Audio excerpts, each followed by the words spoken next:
တော်တော်မျိုးကပါ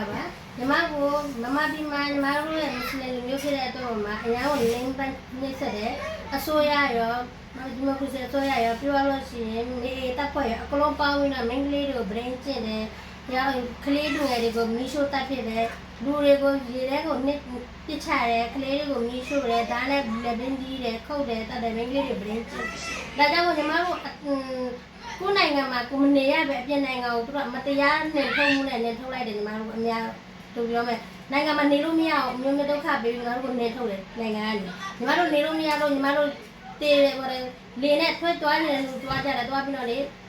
ဟိုဘလဲတင်းထဲမှာတည်တဲ့လူကတည်တယ်ကိုယ်မတည်တဲ့လူကတည်တယ်ဗရင်းချင်းလို့တည်တဲ့လူကတည်တယ်အဲ့လိုဖြစ်ပြီးညီမတို့အသက်ရှင်နေတဲ့ညီမတို့ခန္ဓာကိုယ်မှာဖြစ်ခဲ့တဲ့ခံစားချက်တွေညီမတို့မခံနိုင်တဲ့အတွက်ပေါ်မှာညီမတို့ ICC ကိုညီမတို့ကဘယ်လို ICC ကနေညီမတို့ကဟိုငင်းချမ်းမှုအတွက်ကိုနော်တောင်းဆိုညီမတို့ကိုဘယ်လဲငင်းချမ်းမှုပေးမလို့ညီမတို့ပြုံးကြည့်တယ်ပေါ့ညီမတို့ကအဲ့ဒါမျိုးကူညီဖို့ညီမတို့တောင်းဆိုတယ်ညီမတို့ခုရှိတဲ့ရခိုင်ပြည်မှာလည်းရှိတဲ့ဒုက္ခအတဲ့အများကြီးပဲသူတို့လည်းဒုက္ခအများကြီးရောက်နေတယ်သူတို့လည်းနေလို့မရသူတို့လည်းအခုချိန်မှာရခိုင်လည်းသူတို့ညင်ပန်းနှိမ့်ဆက်နေတယ်စစ်အစိုးရကလည်းညင်ပန်းနှိမ့်ဆက်နေတယ်သူတို့အားလုံးကညင်ပန်းနှိမ့်ဆက်တဲ့တော့မှသူတို့နေလို့မရဘူးမင်္ဂလာတင်မှာရှိတဲ့ဟာလည်းညီမတို့လည်းကိုနိုင်ကကိုမြန်မာကိုနိုင်ငံမှာကိုမွေးရမြေမှာနေချင်ကြတယ်ဒါကြောင့်မို့ကိုမွေးရမြေမှာအေးအေးချမ်းနဲ့မလည်းဒီမိုကရေစီနဲ့နေချင်တယ်ပေါ့နော်တရားဝင်ညီမတို့အတွက်ကိုငြိမ်းချမ်းမှုပေးမယ်လို့ညီမတို့ငြိမ်းချမ်းမှုအတွက်ကိုညီမတို့က ICC မှာညီမတို့ကအကူအညီတောင်းတာပေါ့ဒါကိုကူညီမယ်လို့ညီမတို့ယုံကြည်ဘယ်လိုပြောမလဲသူတို့ကဟိုပထမတော့အစိုးရကနေအစိုးရရောမြို့ဒီအေးတပ်ဖွဲ့ရောဒီတော့ပြောဒီမိုကရေစီတပ်ဖွဲ့အကလုံးရောပြီးတော့နေပေါ့နော်သူတို့အားလုံးပေါင်းပြီးတော့တခုတော့ကြံစီပြီးတော့ညီမတို့မွတ်စလင်လူမျိုးဆိုပြီးတော့နေထုတ်တာပေါ့နော်အဲ့လိုမျိုးပေါ့ညီမတို့မွတ်စလင်လူမျိုးတို့နိုင်ငံမှာမလို့ဆိုကိုဒါပေမဲ့ကိုနိုင်ငံမှာမွေးပြီးကိုနိုင်ငံမှာနေပြီးကိုအပယ်ခံရတဲ့ဘောမျိုးပေါ့နော်သူအတရားတော်မှာနေထုတ်လိုက်တာညီမတို့အဲ့လိုမျိုးပေါ့ညီမတို့သားခံစားရတယ်ကိုခန္ဓာကိုမခံစားရတယ်ကိုခုတ်တာတွေပြတ်တာတွေရှိတယ်ကိုအခုဒီနာကျင်တယ်ကိုခန္ဓာမှာကောက်သွားရပြီကိုရဲ့စိတ်ရဲ့နှလုံးသားမှာအခုဒီနာကျင်တဲ့တော့ဒါကြောင့်မလို့ညီမတို့နာကျင်မှုပြောင်းစေတဲ့အတွက်ပေါ့ညီမတို့ရဲ့နိုင်ငံကိုညီမတို့အေးချမ်းတဲ့ဒီမိုကရေစီအဖွဲ့အစည်းရဲ့ကောင်းကောင်းမှုထားမယ်ဆိုရင်ညီမတို့ပြန်သွားချင်တယ်အဲ့ဒါကိုတော့သွားဖို့အတွက်ကိုညီမတို့ ACC ကနေညီမတို့အကူအညီလမ်းတောင်းတာပေါ့သူတို့ကတော့ခေါ်သွားကြတယ်လို့ပြောတယ်ပြီးတော့သူတို့ကပြောလို့ရှိရင်လေသူတို့ကဘယ်လိုပဲနိုင်ငံသားကမပေးဘူးသူတို့ကဘယ်လိုဟိုနေစစ်စစ်ကပြန်ပဲပေးတာအခုညီမတို့ကကိုနိုင်ငံသားဖြစ်တဲ့တော့မှကိုကနိုင်ငံသားကတ်လို့ချင်တယ်တိုင်းရင်းသားကတ်နဲ့ညီမတို့လည်းတိုင်းရင်းသားတယောက်တစ်မျိုးဖြစ်တဲ့တော့ညီမတို့ကတိုင်းရင်းသားကတ်နဲ့နေချင်တယ်ညီမတို့အဲ့ကြောင့်ကိုနိုင်ငံကိုလူမျိုးကိုလည်းခွဲစီမှာအခွင့်အရေးရှိတယ်ညီမတို့မှလည်းပြောပိုင်ခွင့်ခွင့်ရရှိတယ်ဒီအခွင့်အရေးညီမတို့ရှုံးတယ်ဒီအခွင့်အရေးအကလုံးပေးမယ်ဆိုရင်ညီမတို့ရခိုင်ပြည်တော်ရင်ဘင်္ဂလားဒေ့ရှ်ကလည်းဖြစ်ကျန်တဲ့နိုင်ငံအကလုံးနိုင်ငံမှာတီးတီးမှရှိတဲ့ဒုက္ခတွေတာလို့ကိုယ်နိုင်ငံကိုပြန်သွားခြင်းတဲ့လူတွေကြီးပဲဘယ်သူမှတခြားနိုင်ငံမှာမနေချင်ကြဘူး Because of သူတို့ residency မပေးဘူးပြောတာသူပြောမှဆိုသူတို့ citizen မပေးဘူးပေါ့နော်သူတို့ပြောဒီနိုင်ငံသားကတ်ကိုမပေးဘူးတိုင်းရင်းသားမပေးဖြစ်ဘူးသူတို့ကဘယ်လိုပြောငါတို့နိုင်ငံမှာနေတဲ့ပြောမှာသူတို့ဘယ်လိုပြော MBC ကတ်ပေးကြတယ် MBC ကညီမတို့မကင်ဘူးမကင်ချင်ဘူးညီမတို့ကနိုင်ငံသားဖြစ်တော့ညီမတို့ခိုးဝင်တဲ့လူလည်းမဟုတ်တဲ့ညီမတို့က MBC ကတ်ကိုလုံးဝလက်မခံဘူးဒါကြောင့်မလို့ညီမတို့သွားလို့မရနေတာသူတို့ကိုနိုင်ငံသားပေးမယ်တိုင်းရင်းသားပေးမယ်ဆိုရင်ညီမတို့သွားဖို့ MBC ဆိုတာသူတို့ပြောချင်တာညီမတို့ကသူတို့နိုင်ငံကိုခိုးဝင်တယ်လို့ပြောချင်ဒါပေမဲ့ညီမတို့ကခိုးဝင်တာမဟုတ်ညီမတို့ဘိုးဘွားမြေရဲ့ပေါ့နော်ဘိုးဘွားရဲ့အဆက်ကနေသူတို့အထက်ထက်ကနေရတယ်ညီမတို့ဒီနိုင်ငံမှာကြီးတာညီမတို့ဒီနိုင်ငံမှာညီမတို့ကကိုယ်ပိုင်တိုင်းရင်းသားရခိုင်လူမျိုးဖြစ်တယ်ညီမတို့လည်းတိုင်းရင်းသားရိုဟင်ဂျာလူမျိုးတွေလည်းတိုင်းရင်းသားရခိုင်လူမျိုးလည်းတိုင်းရင်းသားရှိတယ်ညီမတို့ကတမင်တာသူတို့ကမွတ်စလင်ဖြစ်တဲ့အတွက်မှာ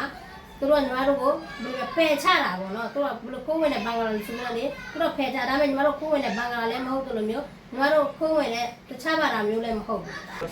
situation of rights ဘာမှ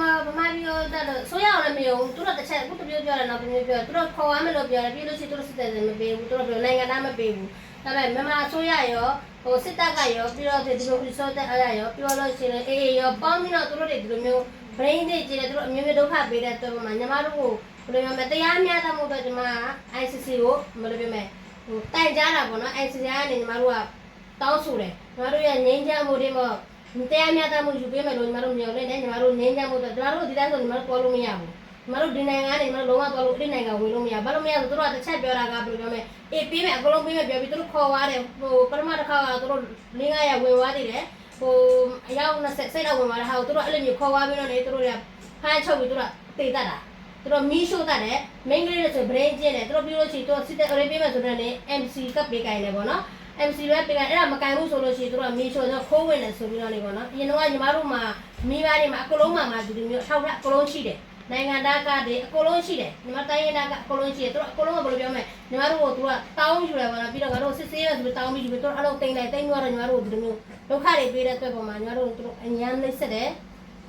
အယောင်နှိမ့်ဆက်တယ်အယောင်ဘယ်လိုပြောမလဲမိန်းကလေးတွေဆိုပဒင်းချင်းနဲ့ခလေးတွေဆိုမေးခင်ကနေလူယူပြီးမီးပုံနဲ့ဖြစ်တဲ့တယ်လဲလီးလိုက်တယ်ပြီးတော့ဆိုရင်ပြလေထဲမှာပြချတယ်မီးရှို့တယ်အဲ့လိုမျိုးပြုလုပ်တဲ့တော့ညီမတို့အတရားဓမ္မတို့မောင်းထုတ်တာတို့ကဘယ်လိုလဲတီအစိုးရဓမ္မအေရောတော့ပြီးတော့ဒီမိုကရေစီဥပဒေရောပြောလို့မလဲဒီစစ်တပ်ကရော၃ယောက်လုံးကိုပြောညီမတို့က ICC ကနေညီမတို့တရားမျှတမှုတောင်းချင်တယ်ပေါ့နော်ဒါကိုညီမတို့တရားမျှတမှုယူပေးမယ်လို့ညီမတို့မျှော်လင့်တယ်ကိုယ့်ကိုလည်းမီးတွေရှို့လိုက်တယ်ကိုယ့်ရဲ့အမျိုးဆွေမျိုးတွေလည်းမီးကုန်နဲ့ပါသွားတာအများကြီးရှိတယ်ညီမတို့အိမ်ဒီပါတွေလည်းမီးတွေရှို့လိုက်တယ်တို့ကရှို့လိုက်တော့ညီမတို့လည်းတို့ကအမျိုးမျိုးလောက်တဲ့နေမှာညီမတို့ကဘယ်လိုပြောမလဲကံတရားပေါ့နော်ညီမတို့မသိဘဲနဲ့ကြံခဲ့လို့ညီမတို့ဒီနိုင်ငံကိုတို့အတရားဓမ္မမောင်းထုတ်တဲ့နေရာမှာမီးရှို့တဲ့နေရာမှာညီမတို့လည်းပါတယ်ညီမတို့ကတချို့နေရာတွေညီမတို့လောင်လာလည်းရှိတယ်ညီမတို့ကိုခန္ဓာထဲမှာလောင်ကျွမ်းမှုလည်းရှိတယ်ဒါကိုညီမတို့ခံမခံနိုင်လို့ညီမတို့ပြင်နိုင်ငံကိုအတိတ်လုံးဖက်ပြီးရတာတို့မောင်းထုတ်တာအတရားဓမ္မမောင်းထုတ်ညီမတို့ပြင်နိုင်ငံကိုဖက်လာရတာ decision ဟိုညီမတို့ကတော့မလည်းနေလို့မြန်လို့ရမကလာတိကိုသွားတယ်ဘင်္ဂလားဒေ့ရှ်မှာလည်းကိုအကျက်သွဲခတ်တဲ့နေလို့မရဘူးဖြစ်လို့ပေါ့နော်အဲ့ဒါမလေးရှားမှာနေရာပေးတဲ့တော့မှကျေးဇူးများနေတယ်မလေးရှားလည်းဒါပေမဲ့မလေးရှားကနေလူအများများသွားတဲ့တော့မလေးရှားကပြောတယ်အကလုံးကိုမာဘီကိုပို့မယ်ပြောတယ်ဒါပေမဲ့မာဘီပို့မယ်ပြောတဲ့ခါကျတော့ညီမတို့မှာဘယ်လိုလဲလုံခြုံမှုမရှိဘူးညီမတို့လုံခြုံမှုမရှိဆိုတော့တို့ကညီမတို့နိုင်ငံသားကလည်းမပေးဘူးတိုင်းရင်းသားကလည်းမပေးဘူးတို့ကဘယ်လိုလဲ MBC ကပေးချင်တယ်ညီမတို့က MBC ကပေးပြီးတော့တို့ကအရှိမတို့လူကောင်းပြအနောက်ကမှညီမတို့တန်းနေတယ်ဒါညီမတို့ကဒီလိုမျိုးနဲ့ညီမတို့သွားလို့မရဲဘူးကိုယ်နိုင်ငံကိုမသွားရဲဘူးကိုယ်နိုင်ငံမှာကိုမနေရဲဘူးတက်ပေါ်မှာညီမတို့သွားဖို့ဆိုညီမတို့လုံခြုံမှုတော့ကိုလုံခြုံရေးပေးမယ်ဘယ်လိုပဲမဲ့ဟိုလိုအမခံကျတဲ့ပေါ့နော်လုံခြုံရေးပေးမယ်ဆိုညီမတို့နိုင်ငံညီမတို့သွားမယ်ဒါပေမဲ့အဲ့ဒါကိုဒီရခိုင်ပြည်မှာကျတော့အစိုးရနဲ့စစ်တပ်နဲ့အေအေနဲ့ကကြံပွဲဖြစ်နေတဲ့ညမှာညီမတို့ရဲ့ဒီရိုဟင်ဂျာတွေကိုတို့ကအလဲမှာစကားထားပြီးတော့တို့ကရန်ဖြစ်တာတို့ကရန်ဖြစ်တယ်ဆိုပြီးတော့လည်းတို့အကြောင်းပြပြီးတော့ဒီရိုဟင်ဂျာကိုမွတ်စလင်လူမျိုးတွေကိုပေါ့နော်မွတ်စလင်တို့တို့တပ်ဖြတ်နေတာအဲ့ဒါကြောင့်ညီမတို့ကမာဘီကိုပြန်ဖို့ညီမတို့ကိုယ်နိုင်ငံကိုကိုပြန်ဖို့အရန်ကြောက်တယ်ကိုယ်နေမျိုးကိုပြန်ဖို့အရန်ကြောက်တယ်ဘာလို့ဆိုကိုယ်တို့ကမလုံခြုံမှုအဲ့ကြောင့်မို့ ICC ကိုညီမတို့ကဘယ်လိုပြောမလဲတရားမျှတမှုနဲ့ညီမတို့ရဲ့လုံခြုံမှုအတွက်ကိုတရားမျှတမှုတော့နော်ဒီအစိုးရတစ်ဖက်ကိုဒီလိုညီမတို့ရဲ့နိုင်ငံသားစစ်ဆေးကပြဖို့နိုင်ငံသားကပြဖို့နော်တိုင်းရင်းသားကရဖို့အဲ့လိုမျိုးညီမတို့ကိုအလားတူကိုတိုင်းရင်းသားတွေပေါင်းတိုင်းရင်းသားတွေအားလုံးနဲ့အလားတူထားမယ်အလားတူပဲပေးမယ်ဆိုလို့ညီမတို့နိုင်ငံညီမတို့ပြန်ဖို့အစင်းစစ်ညီမတို့အဲ့လိုလုံခြုံမှုတော့လည်းဘယ်လိုပြောမလဲလုံခြုံရေးပေးမယ်ကိုအမတ်ခံနဲ့ပေးမယ်ဆိုရင်ညီမတို့သွားဖို့ရှိတယ်Arkan Times tor hoton hobar soya fon soya like comment share goroya bekinore tehidilo sate shukriya assalamu alaikum wa rahmatullah